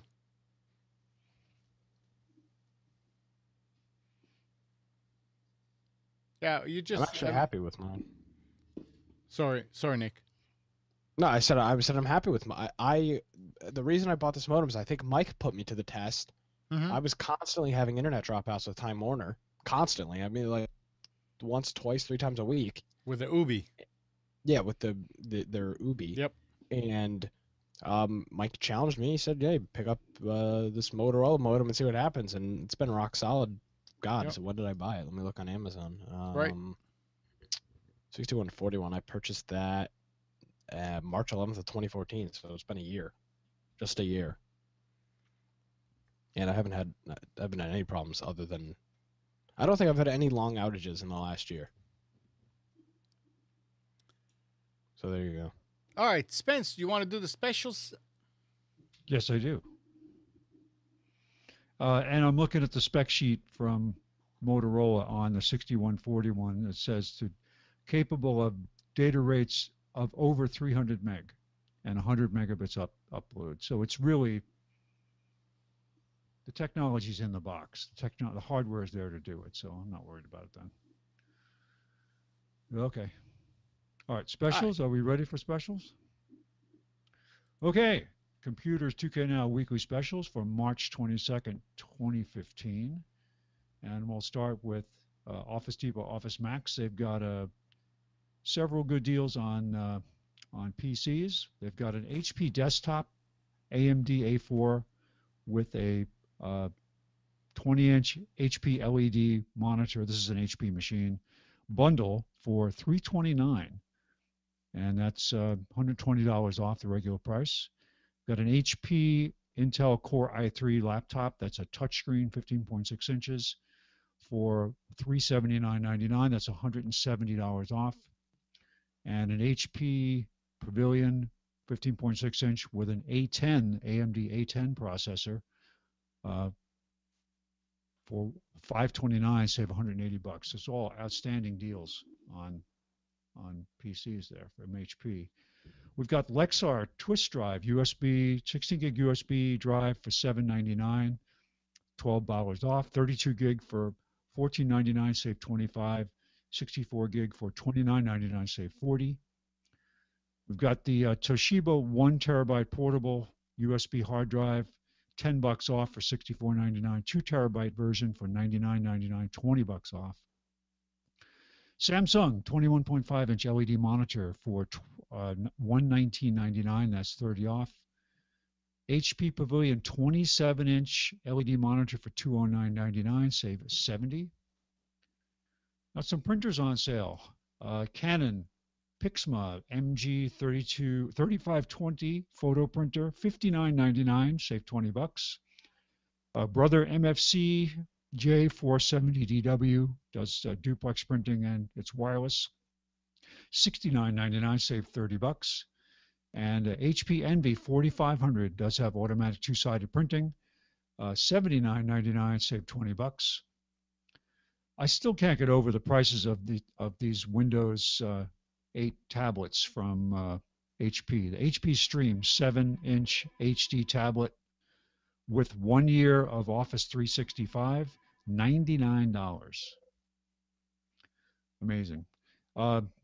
The next machine I talk about, this PC here, it's a all-in-one touchscreen PC. So you've got the screen. It's a 21-inch screen, 8 gig of memory, 1 terabyte hard drive, and it's a touchscreen with an A6 quad-core processor from Lenovo for $499.99. That's $150 off.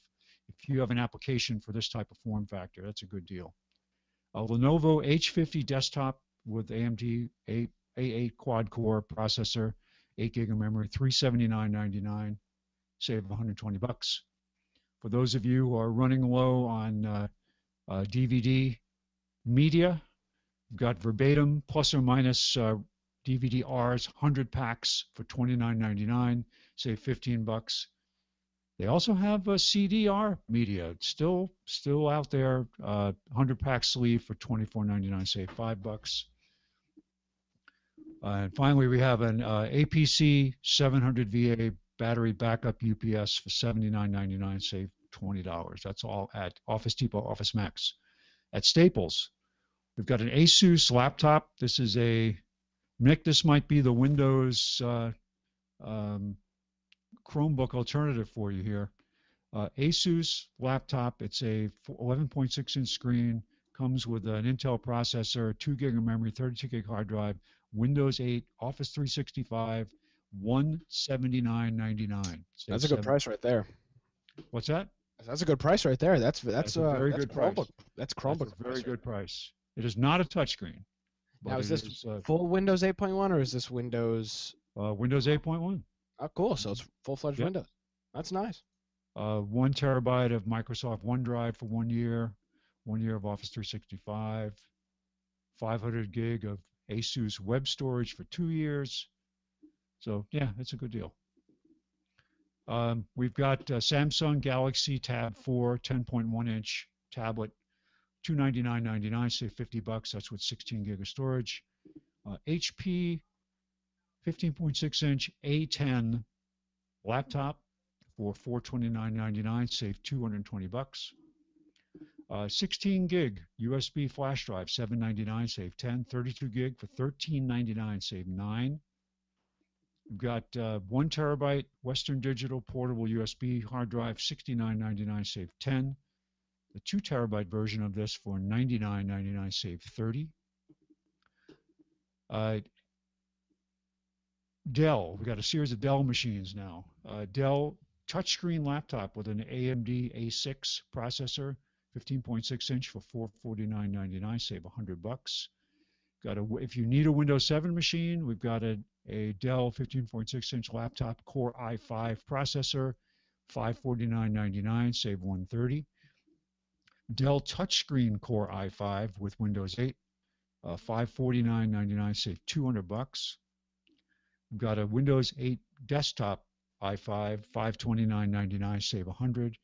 And finally, a 23-inch Dell monitor for $149.99, save $50. Logitech MK320 wireless mouse and keyboard combo, $29.99, save $10. We've got an HP LaserJet Pro Color printer for $349.99, save $100. A couple of Logitech products. We've got a Logitech H600 wireless headset. This is a Bluetooth headset, $59.99, save $10. And Logitech C920 webcam. That's a lot of us use this. I have one. $69.99, save $30. And finally, a couple of D-Link network cameras. They've got the standard camera. It's a fixed lens, fixed positioning for $79.99. That's the DCS 933L.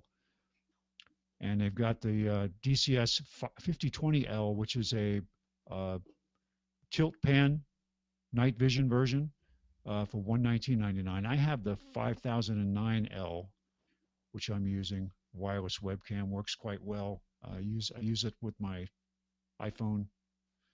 Does a good job. Has motion capture alerts as well as email alerts and so on. That is all at Staples. And finally at Best Buy, we've got some convertible laptops here. Toshiba Radius 2-in-1 touchscreen laptop. This is where it flips around and becomes a tablet Core i5 for $699.99, save $100. Also got the Core i7 version of that laptop for $799.99. Got an HP Pavilion 15.6-inch Core i3 for $399.98, save $20. Samsung. The reason I mention this is that this is an expensive product, but when you compare this to, say, an iMac, it's roughly the same price. It's a Samsung Core i5 27-inch all-in-one for $1,299.99. So if you had to choose between Windows 8, Intel, and Mac, this would be comparable. Just to show that there are PCs out there that are price competitive. Not that I'm pushing Apple, just to point it out. Acer 19.5-inch LED monitor for $79.99, save $50. AOC 21.5-inch LED monitor for $119.99, save $30. And they have an Acer 23-inch LED monitor for $129.99, save $50. 8 gig PNY USB flash drive for $499, save $5. 64 gig version for $22.99, save $17. And they've got a 16 gig USB 3.0 flash drive from PNY for $999, save $3. Logitech MK520 wireless keyboard and mouse combo, $36.99, save $23. That's a good price for that particular keyboard and mouse combo. APC battery backup 700 VA, $74.99, save $25. Samsung Galaxy Tab 4 7-inch, 8 gig of storage for $149.99, save $50. Toshiba 1 terabyte, 2.5-inch form factor for laptop hard drive for $49.99, save $25. Seagate 1 terabyte battery backup with USB 3.0. It's a good price, $59.99, save $20. And finally, a 2 terabyte Western Digital USB 3.0 battery backup drive, USB portable for $99.99, save $50. And that's it for today's specials, March 22nd, 2015. Thank you very much. I'm going to go buy some of the. I have a question about USB drives, thumb drives.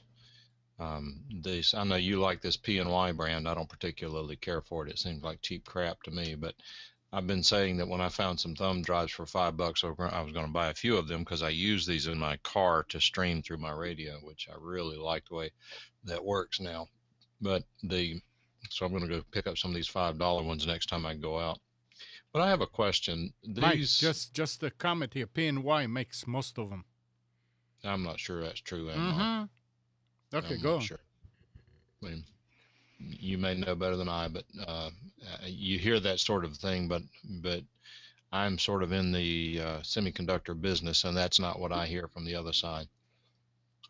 Anyway, be that as it may, I have a question about thumb drives in general. In that they all have this. When you get them, they already have some folders and files on them.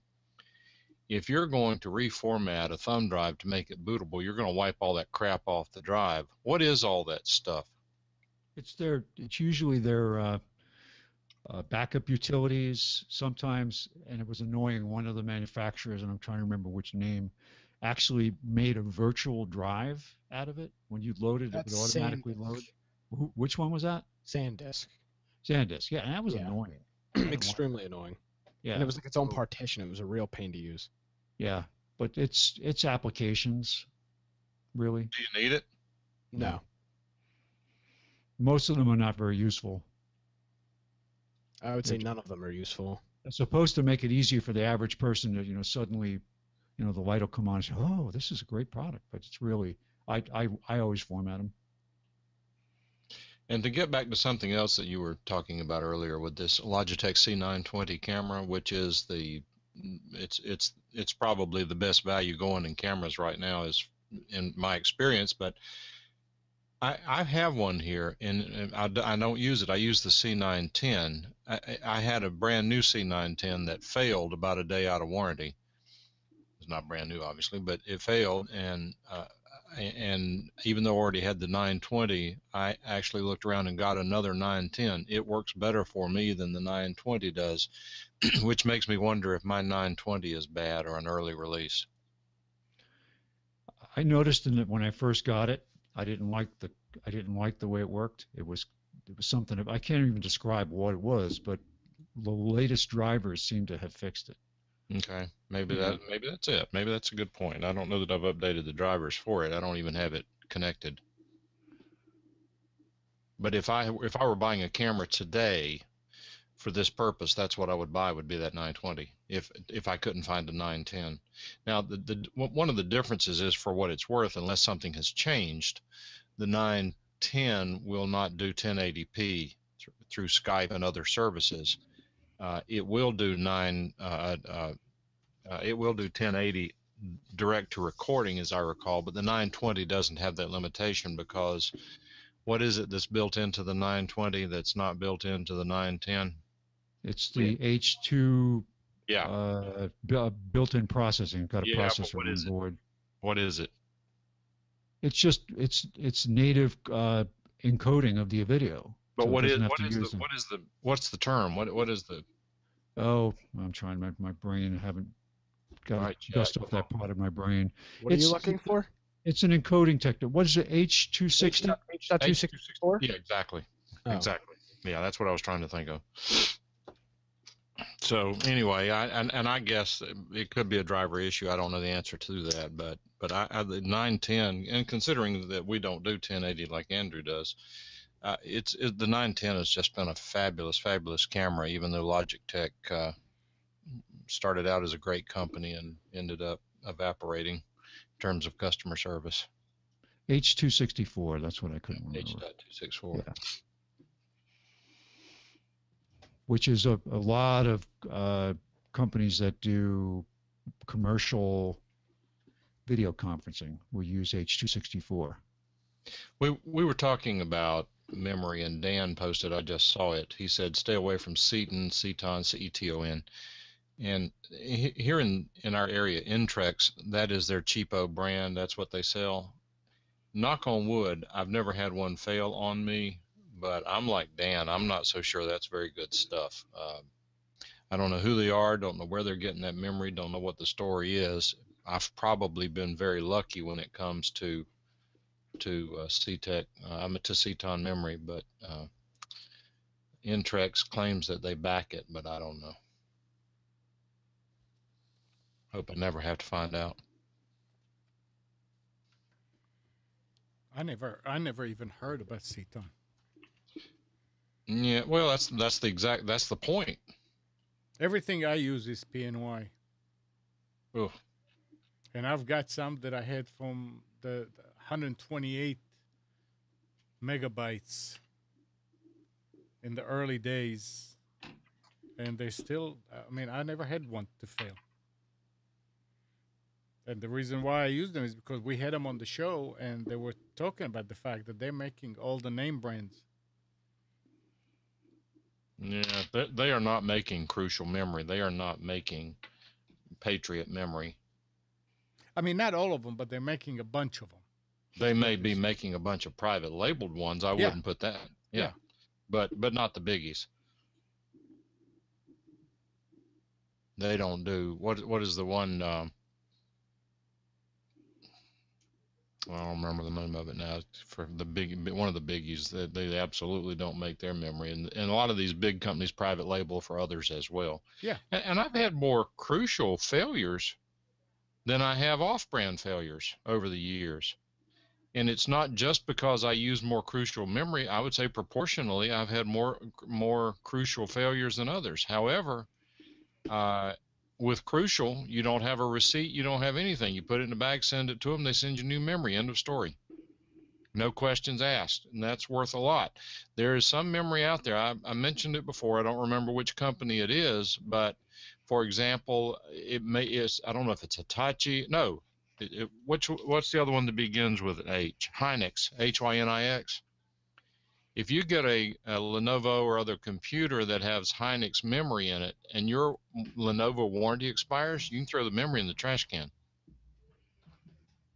There is no lifetime memory direct to the consumer. Well, as far as no receipt, they'll give you a new one. That's an old trick, in my opinion. I mean, when I was a mechanic, you try to save money on tools and you go to Kmart and you buy it and they have lifetime. And sure enough, you just go there and you give it to them and they give it back to you. But when you hit your knuckles a few times, you realize, well, I might as well pay the 4 or 5 or 10 times more from Snap-on. And Snap-on's no different from any of the rest. oh, it is. It is. I don't agree. I never saw one that broke. I mean, hand tool. Not talking about power tool. Hand tool. But here's the issue, though, is that analogy assumes that the crucial memory is not as good as or better than its competition. It also assumes, for example, you look at these companies that give you lifetime warranties on tools because they figured out how to make it for half the price. They sell it at the same price and give you a lifetime warranty, thinking that they're going to sell you 2 at one time, and every time someone doesn't come back for a replacement, they make money. But on Crucial, it's not that way. Their pricing is relatively competitive with the rest of the market. Their quality is as good as or better than the rest of the market. So I don't see that same scam going on in the memory world. I don't know.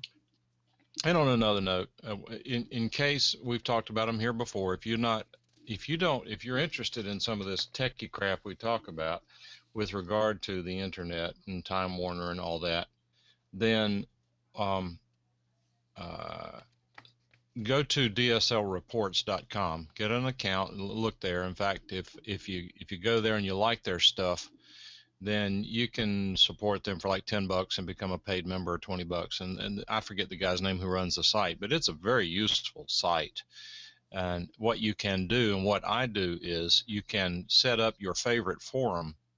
And like right now, whenever I log into dslreports.com, there is a column on the left side, and in that column it says your links, and I have it deep linked to that. And what I have done is I have set certain forums as my favorite, and when I go there, it lists all of my favorites. So I actually have 2 clicks to get to the AT&T Uverse forum, 2 clicks to get to the Time Warner Cable. I've got some stuff here I need to get rid of. I still have Netgear in here. I need to get rid of that. They are definitely not a favorite. I absolutely refuse to spend a penny on any Netgear equipment going forward. Oh, they work flawlessly here. They absolutely do until they break. And when they break, you throw them in the trash can. I never had any Netgear to go bad.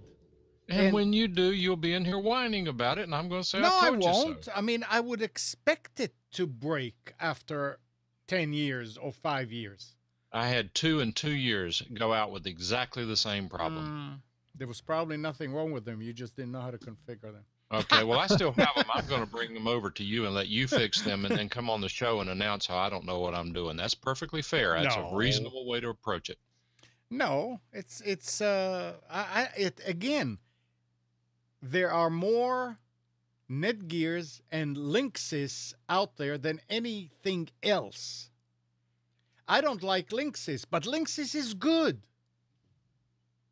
It works. I like Linksys right now. They went through a bad period, but right now they're doing really well. I mean, yeah, they seem to have gotten over their just complacency with quality. I just took out a 10100 Netgear router with 16 ports that I had when it came out. I got it when it came out. I think, Spence, I think you gave it to me. Yeah, that's. I mean, we're talking, what, 20 years ago? Yeah, probably. The only reason I took it out is because I upgraded to a gigabit. Amnon. It's great. Amnon. Yeah. I don't want to get really too deep in this. No, I mean, but it's look, again. Let's. It's not fair to talk about a product that is a good product. Support, yes, I agree, is throw it away. But the product itself, if you know what Is you're doing, crap. is The product great. In my is- opinion, is great. You're entitled to your opinion. You know, I mean, it's I fine. am entitled to my opinion. Yeah, it's fine, but it's not It's crap. fair. I mean, Yeah, but isn't everything else crap too? No. Look, let me ask you a question. Spence, you in particular. I talked about it here when it happened. All of a sudden, my router, my Netgear router, stops handing out IP addresses. How do You're- I fix that? If firmware doesn't fix it, It didn't. then you're screwed. Oh, no, it's a good router. Amnon said it was. look, you I've always had you, some Netgear clunkers. you always buy good cars, right, Mike? No, Yes, you do. You don't No, just I go and don't. buy crap. I And do. you have problems. I'm not saying that they don't have their problems. Don't read it. I mean, there's no such thing as 100%, but it's a great piece of equipment, and for the price, absolutely. I mean, yeah, they do break. I just didn't have the occasion to see one break in my hand, or any of my customer that's saying, well, my Netgear router went bad. What do you recommend I buy? Everybody that I told Netgear, everybody is just happy with them. Never heard. Now, maybe they broke and they didn't tell me anything. Sure. Yeah, But- their service ratings are not very good. Yeah, at all. that's- Just forget that. A lot of negative comments about that. Absolutely. But why would Mhm. anybody care about their service ratings unless their crap is breaking? You don't complain about service for something that's working well. Look, here's a second. Here's a Here- second issue. But here's the other thing: they're cheap. When they break, you throw them out. No, but if you can get something for the same price that you don't have to throw out, why would you waste your money on something that you do have to throw out? Because you don't know, and I would buy something that a lot of people are using versus something that a few people are using. If you ask me right now which router to buy, Yeah. I would say either Linksys or Asus.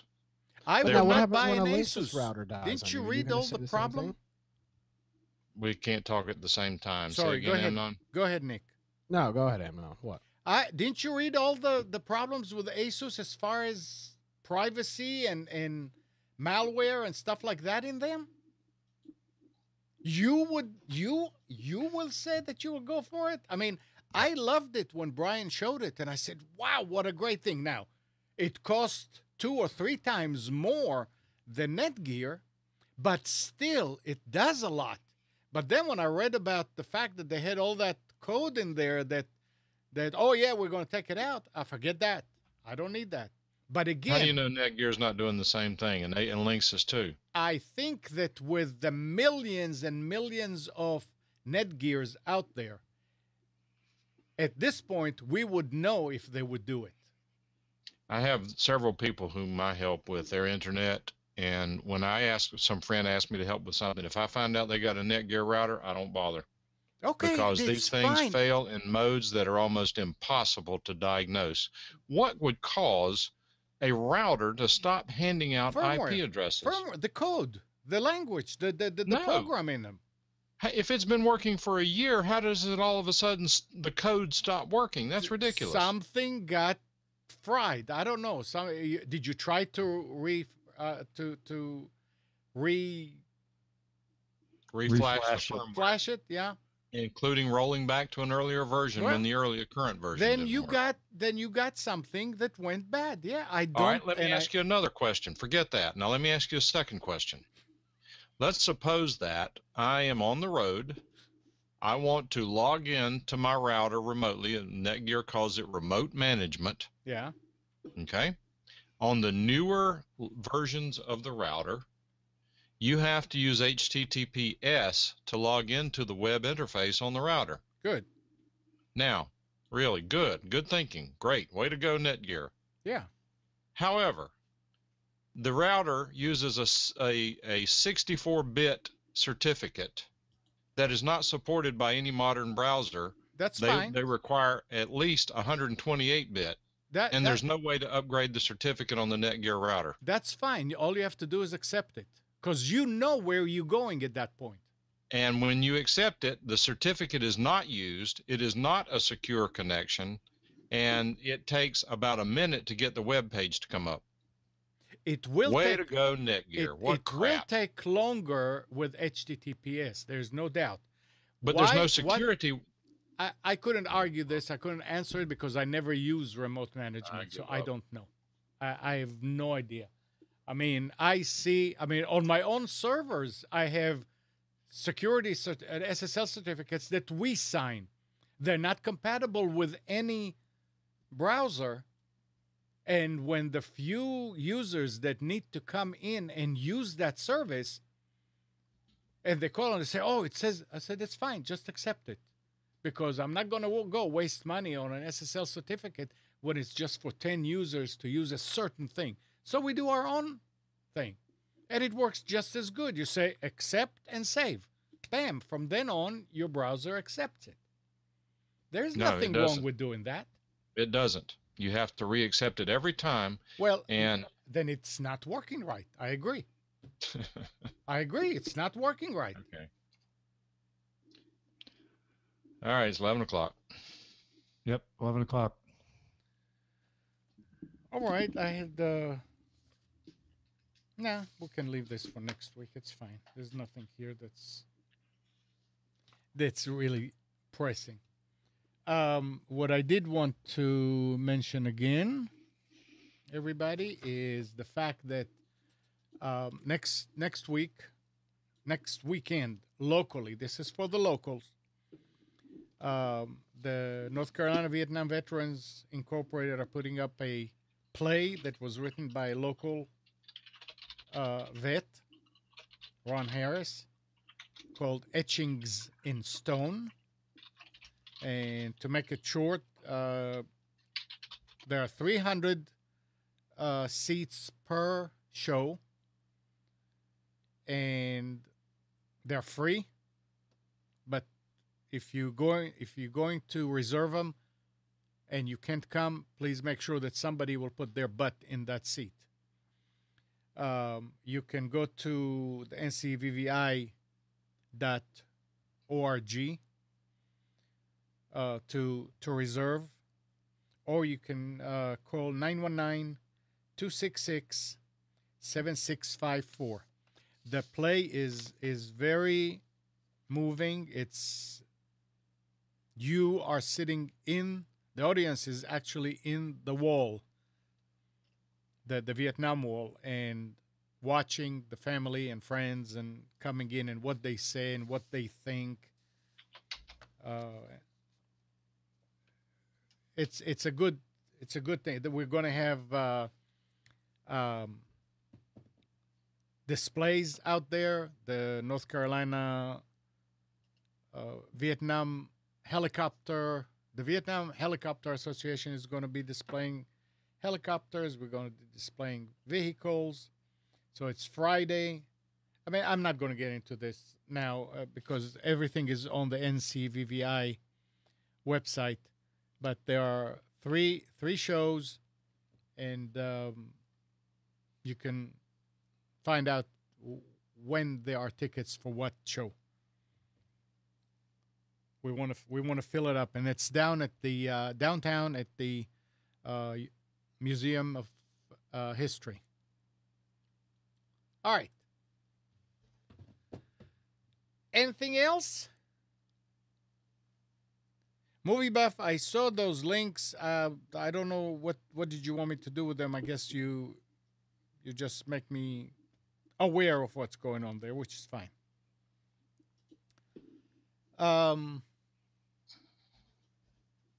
No last words from anybody? Word. Nope. Or That's the last word. all right. Word. Well then, good morning, Kathy, Hannah, Nabil, Mac, Norm, Katie, and Donna. Thank you, everybody, for tuning to Computers 2K Now. We hope you enjoyed and maybe learned something from our time together. Remember to practice safe computing. Back up your hard drive and update your virus scanner. We'll be back here next Sunday at 9, but you can always reach us at computers2know.com. While you're at it, like us on Facebook, subscribe to our YouTube channel. At 1 o'clock this afternoon, it is Brunch with Gisela. Tonight at 8, it's the Tanya Love Show. Talk to you later.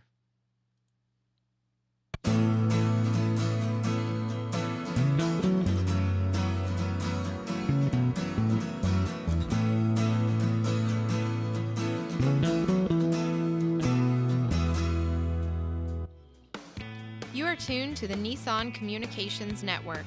Our weekly lineup of call-in programs includes Computers 2K Now with Amnon Nissan, Health In with Debbie Bruck, Breaking Free with Marilyn Shannon, Lessons of Vietnam with NCBVI members, The Tanya Love Show, Your Healthy Pet with Gisela DiCarlo. And if you tuned in too late, you can always watch each program in its entirety or download an MP3 audio file of it at www.nissancommunications.com. Sponsored by Atomus.com, makers of quality video recorders and converters for professionals, CarolinaApparel.com, and DeltaForce.net.